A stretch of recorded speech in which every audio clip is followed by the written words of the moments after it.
welcome back to another episode of Togl. As you saw at the end of last week, I was pressing honey out of the wax. Now the result of that was, out of the press I ended up with these discs of wax. Now what I want to do is I want to render this down into the blocks of yellow wax that you would be used to seeing as beeswax. So you'd be used to seeing beeswax looking like this. So that's what I'm going to turn it into. The process is, I've just knocked up like a little boiling jug. I just knocked that up out of an old Milo tin. But you know, if you were doing bigger amounts, you could get an old pot from Vinnie's or Salvo's or someone, or if you had an old pot at home, you could just use an old pot.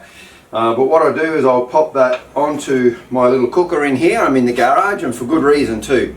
So I always recommend you do this indoors. If you do it outdoors, especially during the day, it's going to attract a lot of bees around. You don't want that. Even in the evening, you'll still find bees will be drawn to it. I've done that in the past, thinking, well, it's dark, all the bees will be in the hive, but no, you still get bees coming out. So if you can, always try and do it indoors. Now it's already hot in the shed here today, and then I'm about to be doing this. It's going to get really hot, but I'd rather do it out here than inside in the house anyway. So I'm just going to, like I said, I've got this little gas cooker, and we'll get that up and running. Now it doesn't need to be bubbling its guts out, it just needs to be a really light simmer. Probably not even that, like just off of boil. So we'll get it to that level, and then what we're going to do is we're going to boil these blocks. I mean, I can put some in now, doesn't really matter, you can get started. And what we're going to do is we're going to melt all this down. Now in this, it's very dark, as you can see, because a lot of the wax was really old, so it was discoloured, and there was some old bee pupae and stuff in there. All sorts of junk gets into the wax. So anyway, all of that's going to get separated out. So what we do is, once we've boiled this up, melted down the wax in a little bit of water. I've probably got about that much water in the bottom of it, in the bottom of that, probably to about there. So what I've also done is I've got a bucket, and it's probably got about that much water in it as well. That's just cold water in that, and that's so that I'm not pouring really hot water, almost boiling water, straight in onto plastic. So we want that in there. So I'll pop that down there. What we've got to do is, I need to filter it. So I need to filter all that crap out that I said was in there. So I've got like an old singlet. This will work really well. And you can do it single layer or double layer. I might just do it single layer. It'll take forever going through 2 layers. You can buy proper filters and all that sort of thing. I find just a piece of nice white cloth works well. Don't use coloured cloth. Quite often the colour will run out and it will dye your wax. It can look cool if you want it to, but if you just want the straight pure beeswax, especially if you're using it in your hive, don't use coloured material. So I need to just put something around that. And in this instance I'll turn to the good old faithful ratchet strap.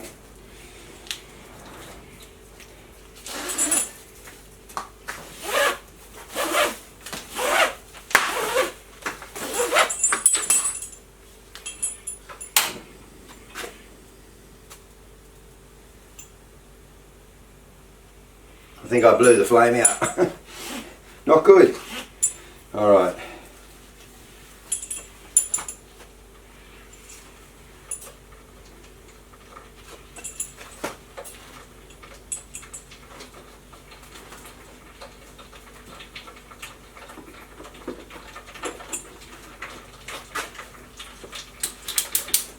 Obviously I don't want to over tighten this because I don't want to squish the bucket out of shape, but just enough tension on it, enough pressure to hold this singlet in place.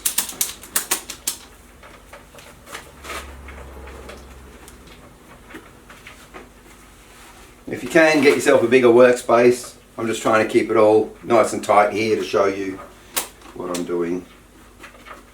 And just push it down a bit, make sure you've got a bit of a cup, because you don't want to pour it onto a really tight piece of material and have it all run off the outside. So we need a bit of a depression there. Okay, move this down here a little bit. We've got our bucket there. So all we need to do now is just keep adding this wax and boil that down. stay hydrated.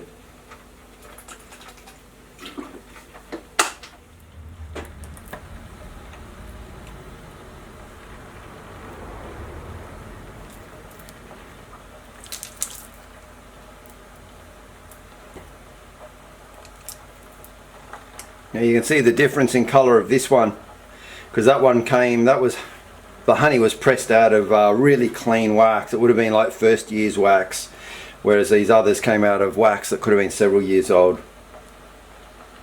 There's still honey glistening on that. You never get it all out, but we get enough.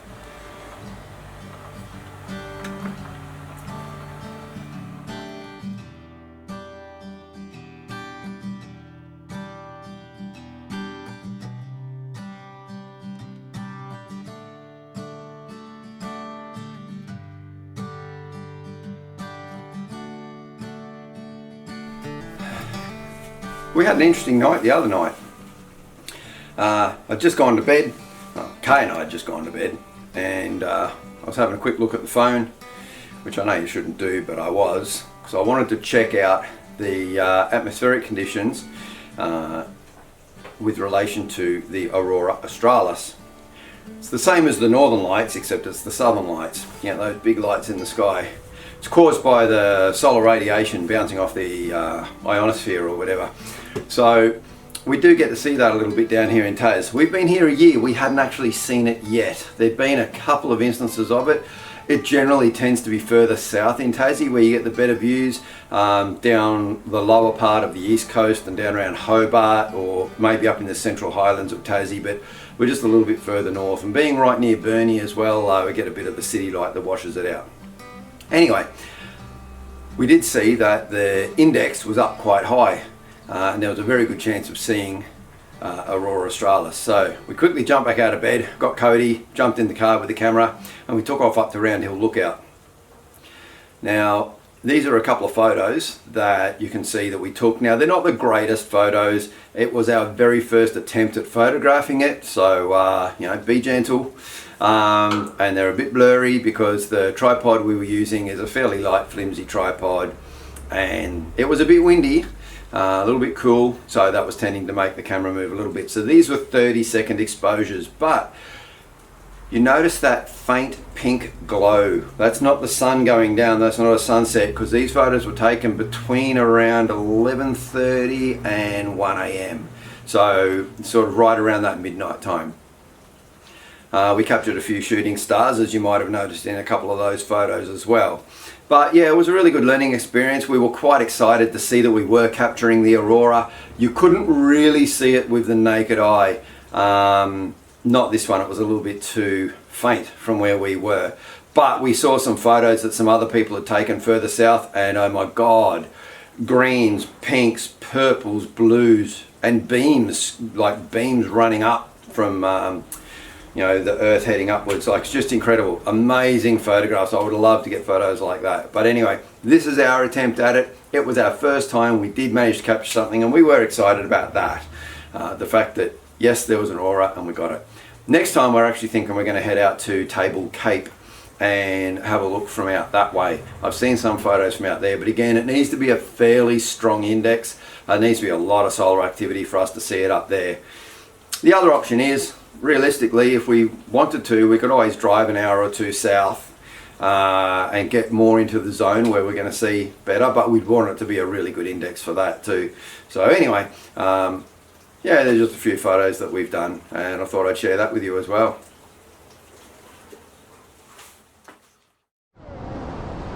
Well, we thought we'd take a little break, and as you can hear, we got the dogs down at the beach, so we'll let them have a bit of a run and a swim.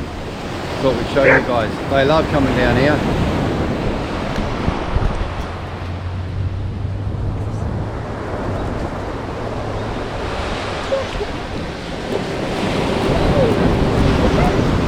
I'm going up. I'm worried about clocking one of them.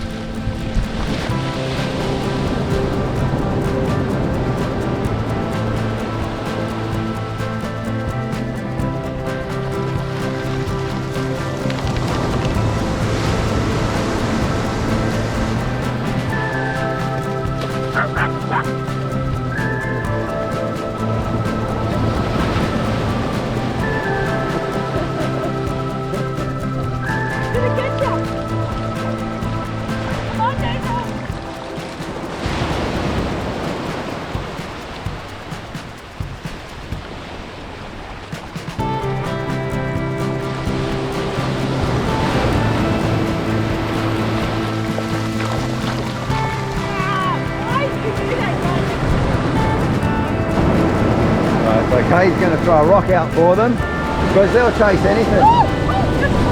It is a bit cold. There they go. There's a decent swell coming in there actually. Okay, I just went and found a big stick. Now we'll see him going out there.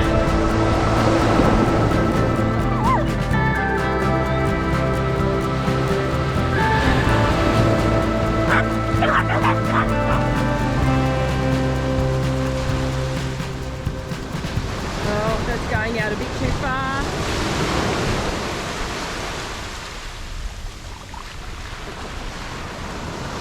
Gord's trying to grab it. Go on, boy.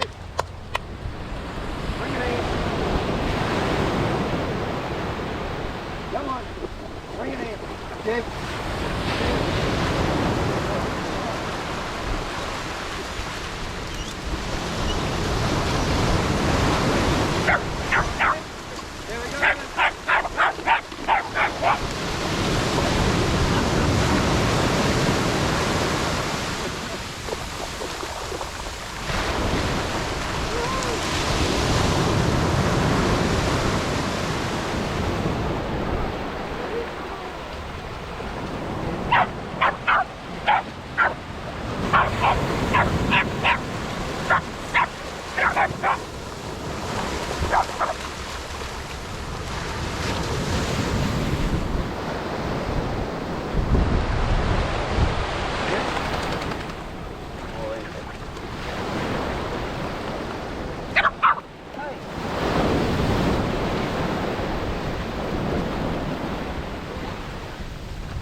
Diesel's always going to play keepings off. Yeah.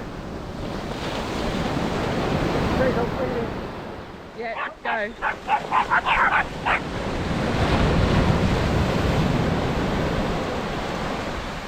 Guys, what'd I do?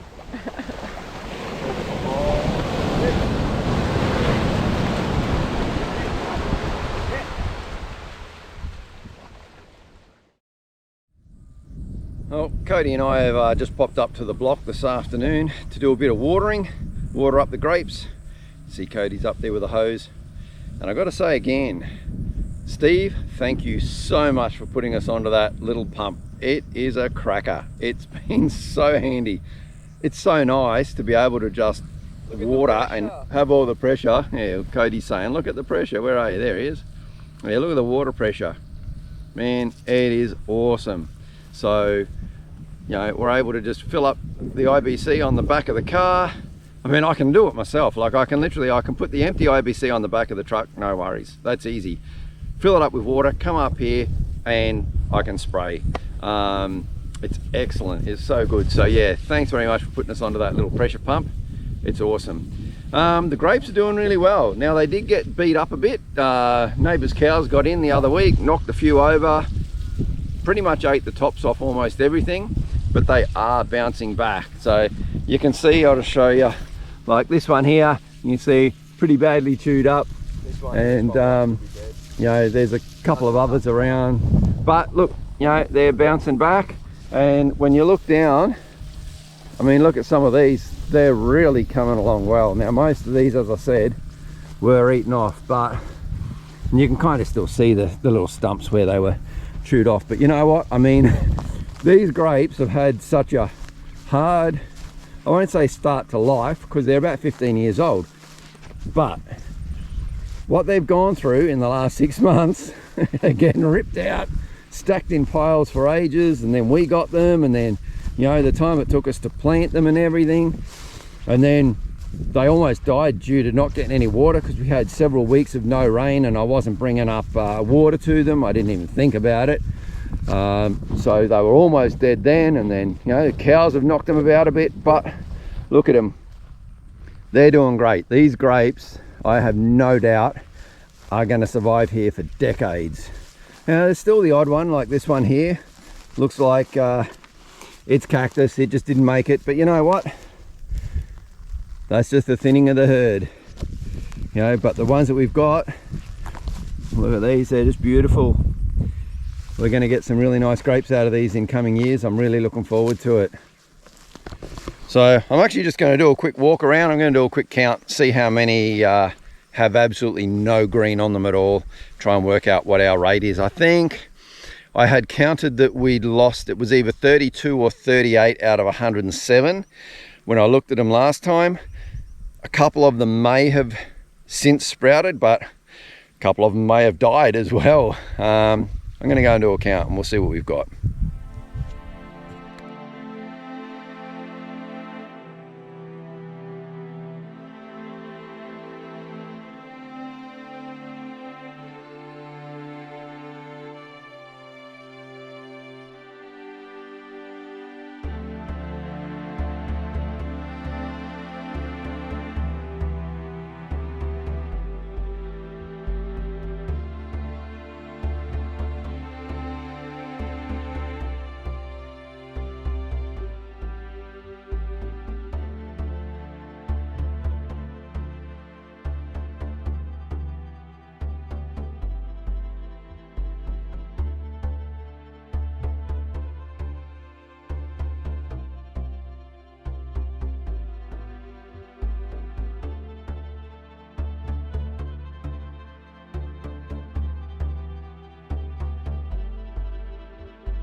Well, the blackberries are well and truly into season now, and there's a lot of these beautiful big blackberries. And this is, I guess, this is just a bit of roadside foraging. You know, the roads around here, there's just blackberry vines growing all the way up and down the roads. So we're just heading up to the block. We do have blackberries on the block, but the further in altitude you go, the later they fruit and the later they ripen. So the ones on the block aren't quite ripe yet, whereas down here near the coast, where it's lower level, they're ripening up really fast. So we're just going to pick a few of these blackberries. What I'm planning on doing is, we've got the plums on the tree at home, we've got all that lovely honey, so I'm thinking I might stew up some blackberries, plums, put some honey in to sweeten it up, make a fruit pie. So you'll see that on later episodes. I'll show you making the pie, but for now we're just going to grab some of these blackberries.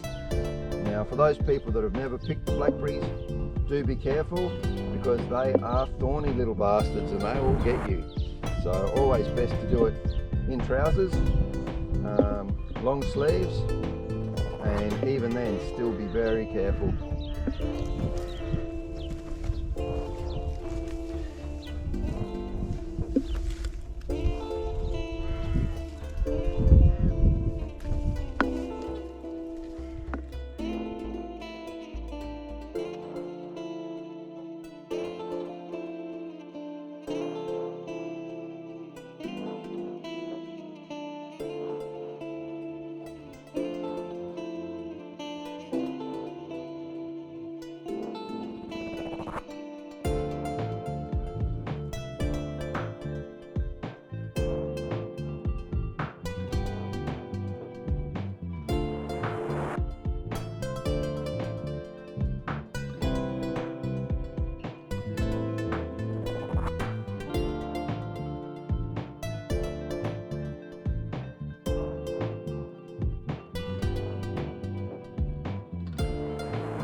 I've got Cody up here with me today, helping out. We've just been doing a little bit of work around the veggie patch.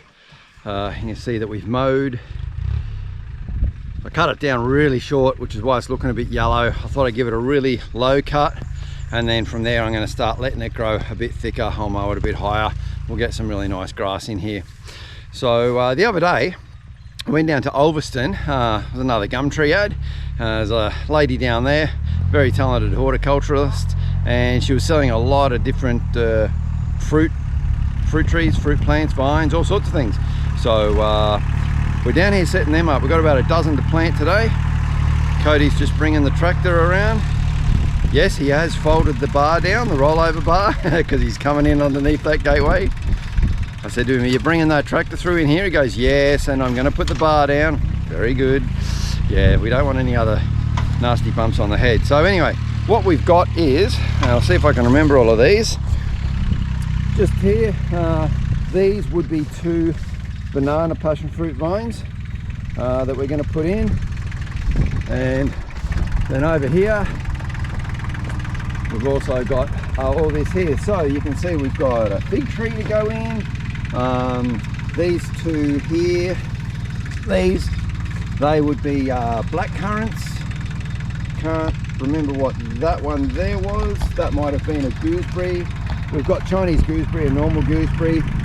This one here where that wasp is on, and this other little guy there, they're Ned Kelly passion fruit. That's a feijoa. Feijoas are a lovely little fruit. You wait till they drop off, and then they feel like banana, but they feel like banana, taste more like pineapple.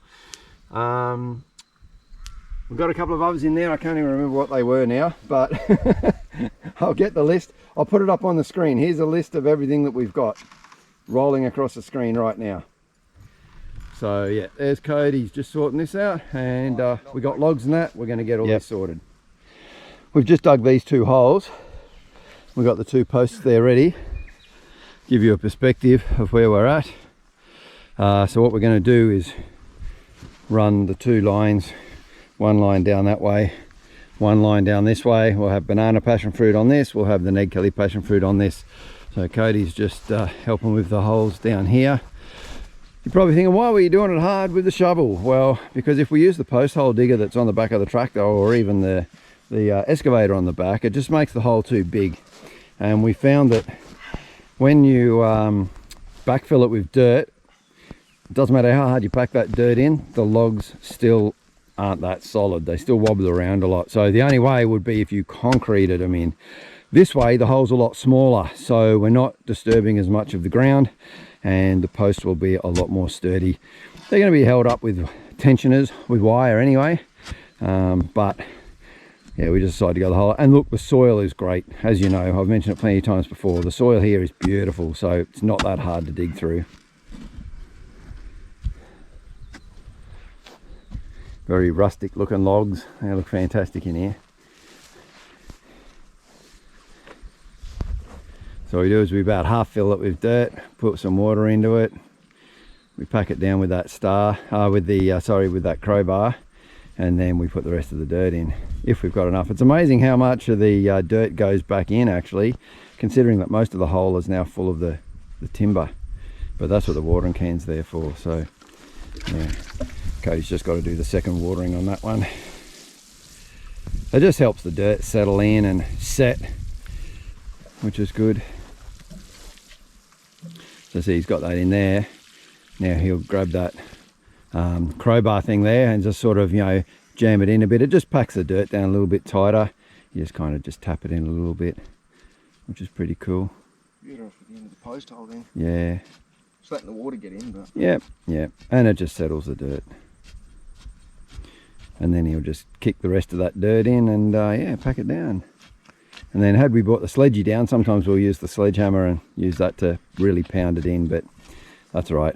There's really not much weight going onto these anyway, and we're not running the wires today, so... It kind of pulled down anyway, because the wires will be in and through. Correct, and then down. So it does pulls it up straight, but also pulls it down into the ground, so yeah. We won't be doing the wires on the star pickets today. We'll just get these posts in, let them settle a bit, and we'll get all the plants in, because we've got other things to do today. We've filled up the IBC over there on the car. We're going to go up and water the grapes shortly. We'll have some lunch, and then this afternoon we've got to get some milling done. We've got to get some more work done on the barn, the shed over there. We'll just show you the corn too. The corn is coming up beautifully. So now what we're actually seeing, so remember this first half was the crystal gem corn, or coloured gem corn. It's coloured corn. It'll look really cool when it comes up. It took off way faster than the other corn did, the normal sweet corn. However, the sweet corn is actually breaking into flower a lot quicker. So you can see here, these are the flower stalks. And if you look down in here, that's a corn. So that's a corn cob going to grow up there. And I think I did see another one down here somewhere. Maybe not. Oh yeah, right down here. So there's another corn cob coming up out of there. So what happens is every single one of these little hairs that you're familiar with corn, each hair goes to a kernel. When this goes up and spreads out, that's the pollen. You can see this one just starting to break open now. And so what happens is all the pollen falls down in amongst all the other plants. That's why you've got to plant them closely together.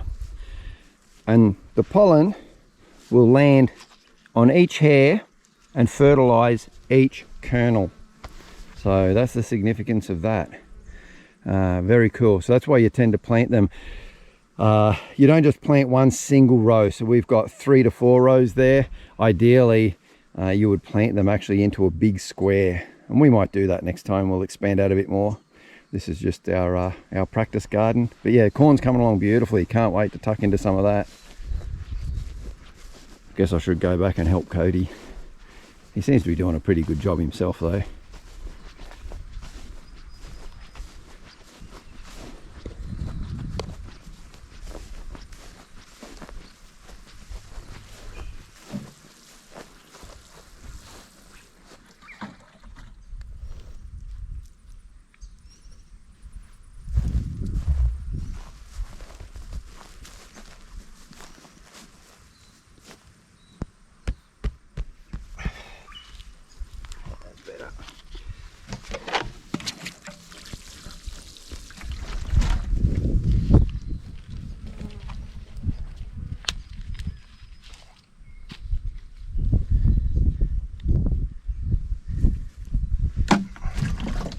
This is one of the Ned Kelly passion fruits.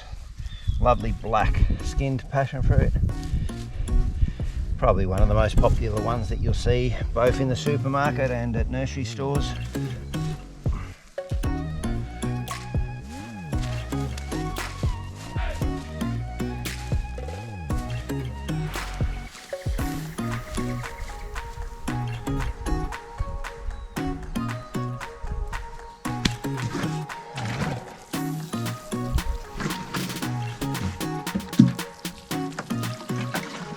See how well that water drains straight in. It really is beautiful soil.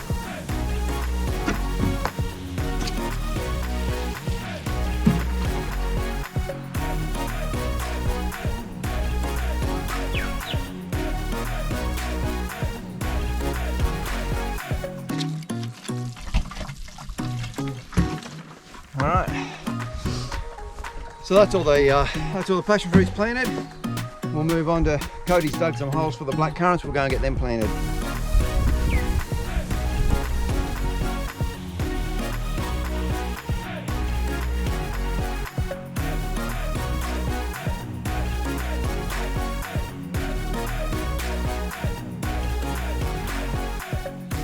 Well, that's all of the plants that are going into the veggie patch area planted. We decided we're going to plant the fig tree up near the grapevines when we go up to water them after lunch. So I'll quickly show you these and I'll run the name of what each one is on the screen along with a picture of the fruit. So I'm pretty sure I'm capable of doing that. We'll see how we go. So let's have a quick look.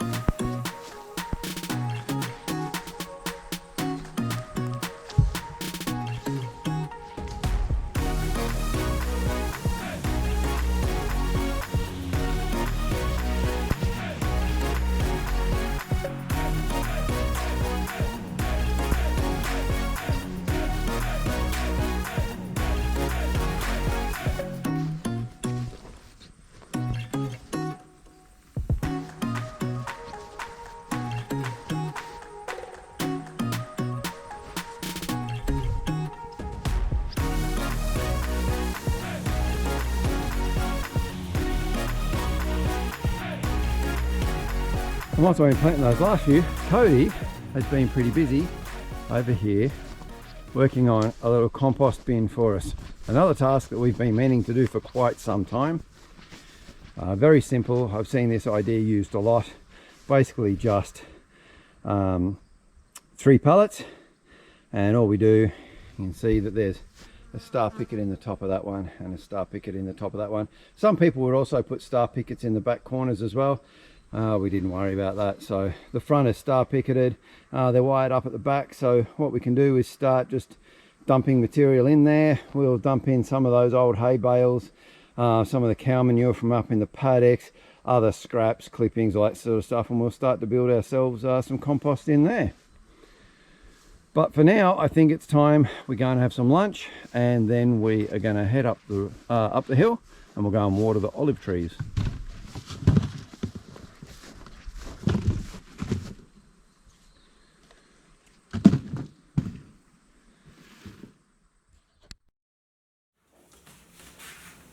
Okay, well, as I said earlier, we've picked all these blackberries and we need to make a blackberry pie. But we're all out of time this week, so you're going to have to tune in next week to watch that. Before I go though, I'd like to say a quick shout out to my mate Nick Britz. How you going, mate? He sends me these beautiful postcards, takes screenshots out of the videos that I put up and puts them on, sends them to me, so yeah. They're really appreciated. I do love them. Thanks, Nick. So, yeah, appreciate it. Thanks, buddy.